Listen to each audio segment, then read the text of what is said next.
Welcome back, my friends. Today we are sorting out some range brass here. Good mix of 9mm, 223. We've got some nickel plated stuff. I didn't feel like pulling out the 9mm nickel stuff, but oopsie. We got a couple cases of 308, a few 6.5 Creedmoor back here, a couple pieces of 30 carbine so far. We've got 40 Smith & Wesson. There's some a couple pieces of 45 ACP so far. 380s on the end here. So far I found 2 pieces of 38 Super. Sounds like an interesting round. And even more interesting, we've got 2 pieces of 22 TCM so far as well. I believe that's a 223 case cut down around 9mm overall length with a 40 or 35 to 45 grain bullet. Anyways, we're sorting stuff out here. Just kind of getting through all this mess so I can get it out of the way and on to another project.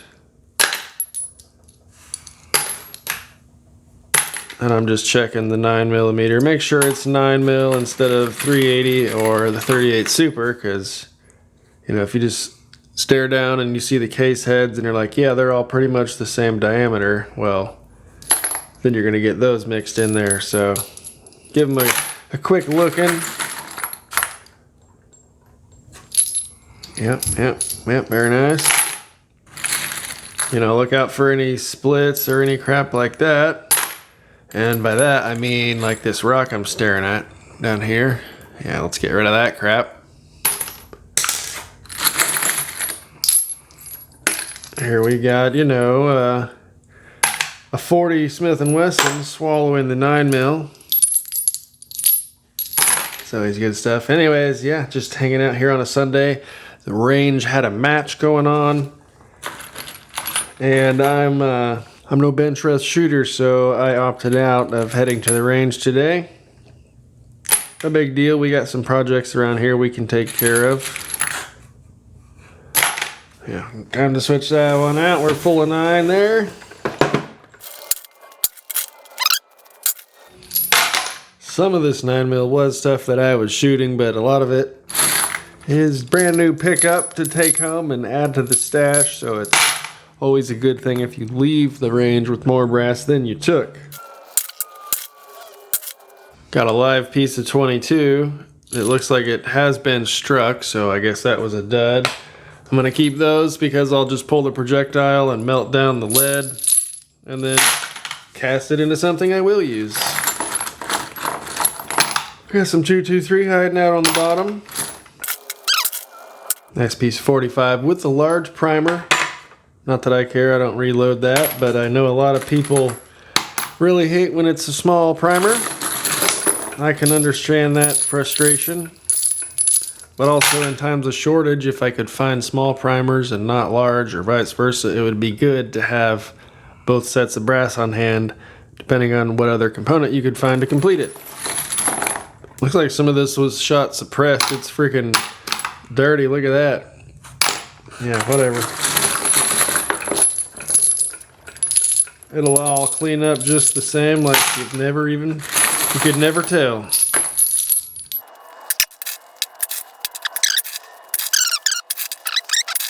Ooh, look, a live round. Didn't even get struck. Looks like an XTP of some sort. Nice. Oop. Dropping them almost full of freaking 9mm again. Now there's a piece of Starline 45 right out of the mud. There's the mud. We'll keep that out of the tumbler. 223, another, what is this? 6.5 Creedmoor Aguila. Nice muddy piece of 40.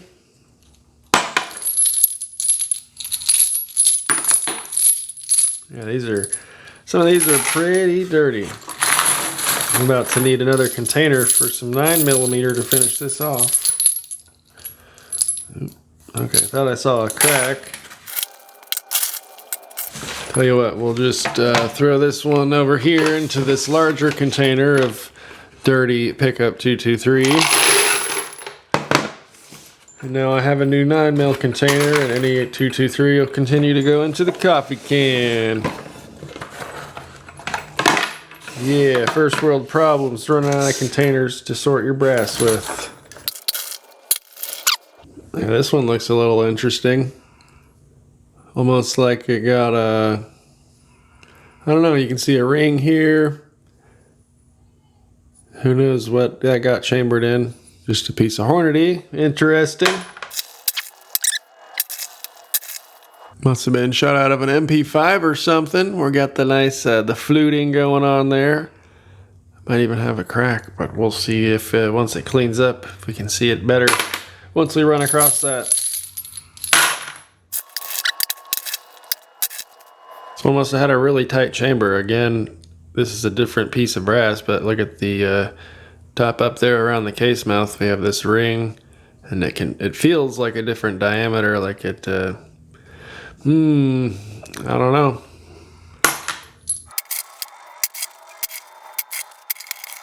A lot of people might be worried about a piece of 9mm like this, but do not worry, that stuff will size right out. And then you expand the mouth, and then it'll straighten out even more better. Another piece of 22. That one also got struck. Way to go, Federal.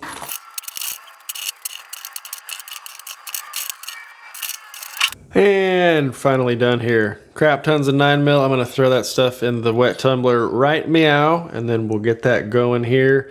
That way I can just throw them in the APP and get them sized and all that crap, and then we'll have to run them again to swage them down in case they have crimps in the pockets. No big deal. Anyways, moving on, a couple pieces of Creedmoor.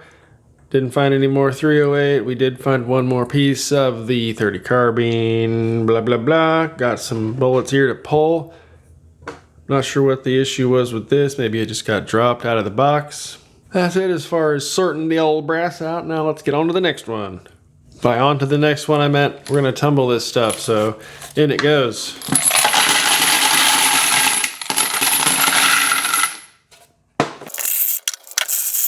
That's actually a freaking perfect amount. You can see we're just under the lip there, which means we'll be able to fill that up with water, and then the lid. It'll have a little bit of room to agitate around. Very nice. Let's go fill her up, get her on the tumbler. Our next project here, we're sorting out our 450 Bushmaster brass by trim length because I don't currently have a lathe style trimmer, nor do I have the proper Lee case length gauge and all that stuff for the Bushmaster. So for the time being, any of them over trim length will get segregated and the rest will be good to go. Now this doesn't take a whole lot of time compared to having to trim all of them to minimum. So as long as they're within that spec, then I'm letting them roll for now. And since these are straight wall cases, they don't stretch a whole lot. They have been full length sized, but I'm just going to go ahead and prime all the ones that are good to go and then have those set aside and ready for whenever I want to load them. And that'll just save me one more step. That'll just save me one more step from actually having to, get tied up with when I want to load the ammo. So we'll take our Sunday reloading chore day and spend 10 minutes doing this real quick and just knocking it out. And then you'll be done with it.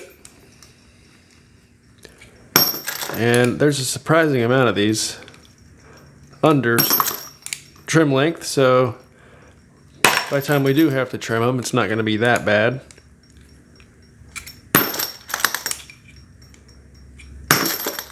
These are all once fired from random ranges and whatnot. I've gotten them over the internet here and there. Capital Cartridge has had some. Mid-South Shooters has had some.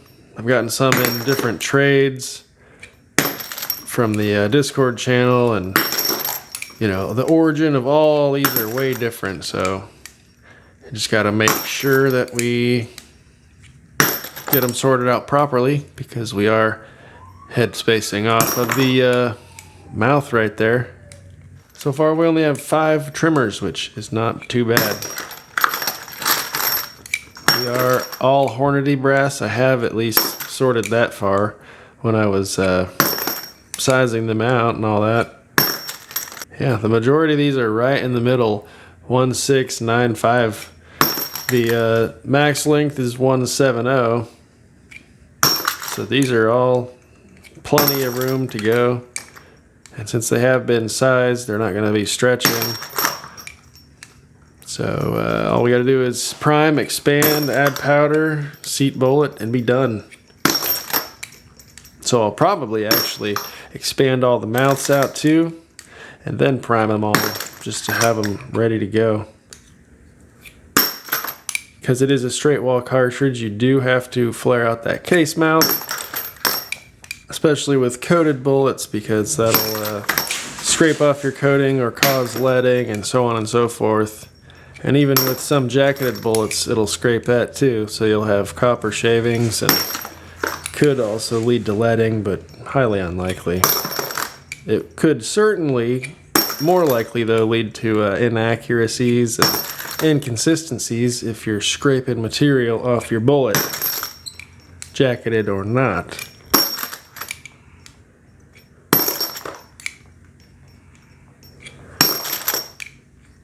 This almost seems like a waste of time. Oh, yeah, that one's 2 thousandths under. We'll let it run. Yeah, almost seems like a waste of time with only the 5 of them. But we're talking about our headspace here, not just a simple neck tension and all that stuff compared to a bottleneck cartridge. So with your headspace, you need to be pretty damn precise and not over it, not under it, but just within the spec. So these short ones are going to stretch more. The long ones might not grow a whole lot. But most of them are right dead in the center, which is perfect. We haven't had any that are too short yet or under the trim length, which is good. But most of them seem, you know, within 1 or 2 thousandths of that 1695 area. And you can see this one's a little dirtier. Some of them have been, you know, washed differently from different matches.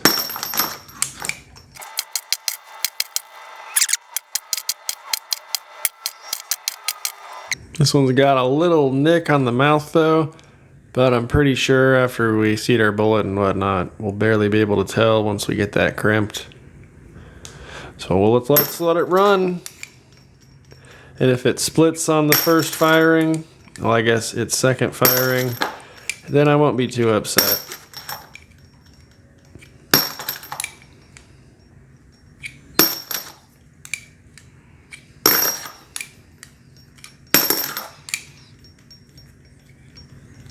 So yeah, we're not just measuring here. We are kind of doing a quick inspection on these. Both looking for splits and, you know, anything way out of round or whatnot.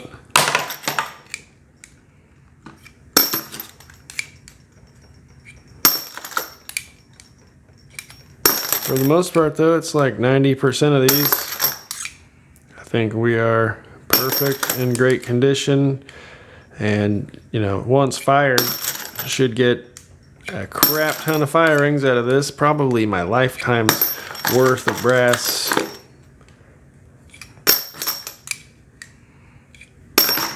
But I'd rather get what I need than need what I don't have and, you know, whatever. So when I said I was loading for the Bushmaster, dang it, I'm going to be loading me some Bushmaster. Another grossly long one. That one was about 4 thousandths over. But like I said, 90% of these are spot on. You got to make sure to kind of settle them in there and make sure they're sitting level, because if you go at an angle like this, you're like, oh, they're way over. But no, straighten that out, and we're 6 thousandths under the trim length. 3 under. That's about a half thou under, but we'll make sure it gets trimmed. 5 under. Nope. Well, that one was actually pretty short. That one's right at our, could be even under our minimum. Yeah, that's right there at the minimum. That could have been the shortest one yet, which isn't an issue because it is in spec. Alright, so these are all the ones that we don't have to trim, so we're going to go ahead and expand all these mouths here, and then I'll prime them after that, and we shall be ready to load whenever the hell I choose to. So I don't have the setup to do this on the APP just yet. Like I said, this should last me probably my entire lifetime. This is a lot of 450 Bushmaster to be blasting downrange.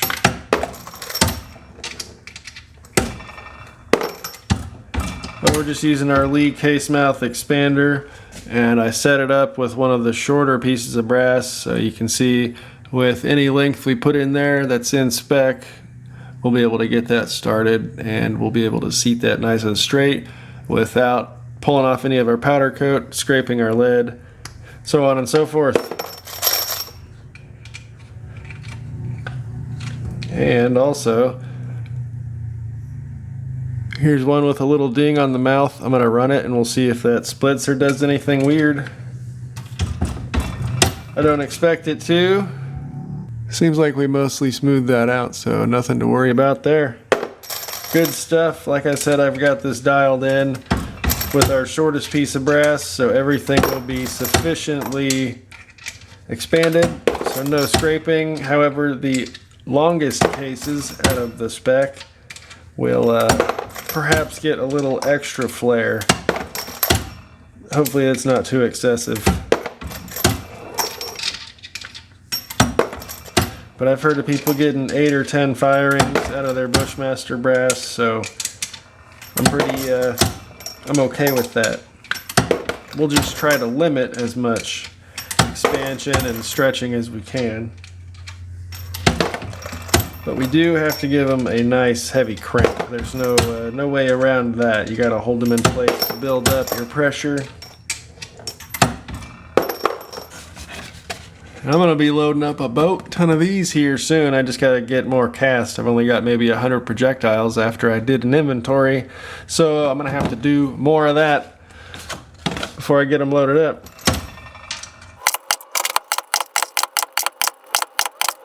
I guess I never introduced our bullet. This is the Lee 457-340. We're sized down to 452 for the Bushmaster, and these weigh right at 340 grains with my current alloy.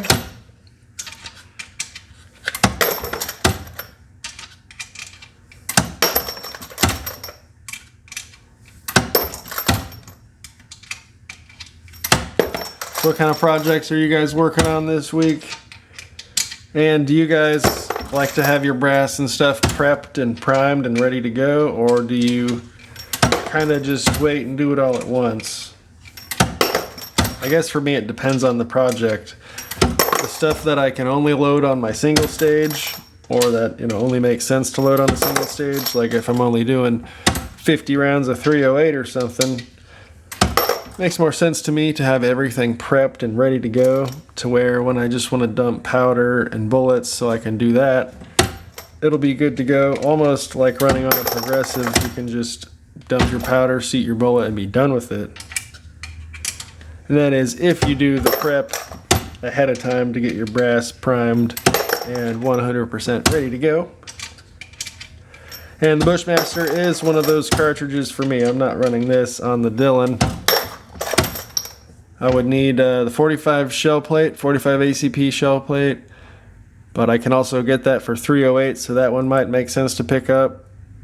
I'll have to look into the locator buttons, but I know the shell plate works, and then I'll have to get a funnel. The only one that works for this is the 460 Smith & Wesson, so who knows, that's an extra like 50 bucks just for that. Shell plate's not cheap either.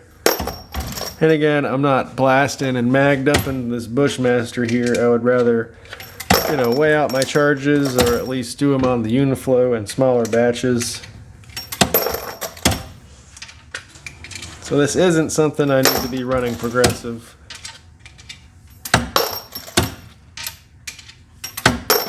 And for that, I like to have the brass prepped and ready to go. So when it's time to load, I don't have to start from, oh, my brass is dirty, let's tumble it. Okay, now I can size it. Okay, now I can see if we need trimmed. If we need trimmed, we need to trim, chamfer, and deburr everything, and then we need to maybe even tumble it again to get lubricant off, clean everything out. Who knows what? We might even have to swage primer pockets. So if I can get past all that nonsense, I just want to load up some ammo, dude. Brass prep sucks. So get it done before it's ready to load. Before it's time to load. Spot check. Yep, that one's perfect. Slides right in. Holds it just like a glove, I'll tell you what. And it's not excessive either. Just right.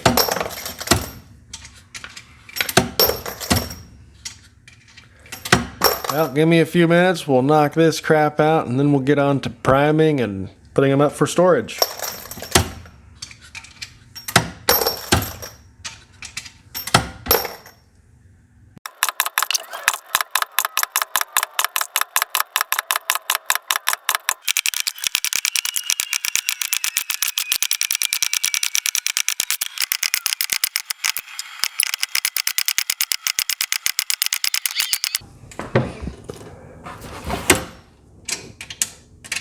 We're down to our last 5 here, finally.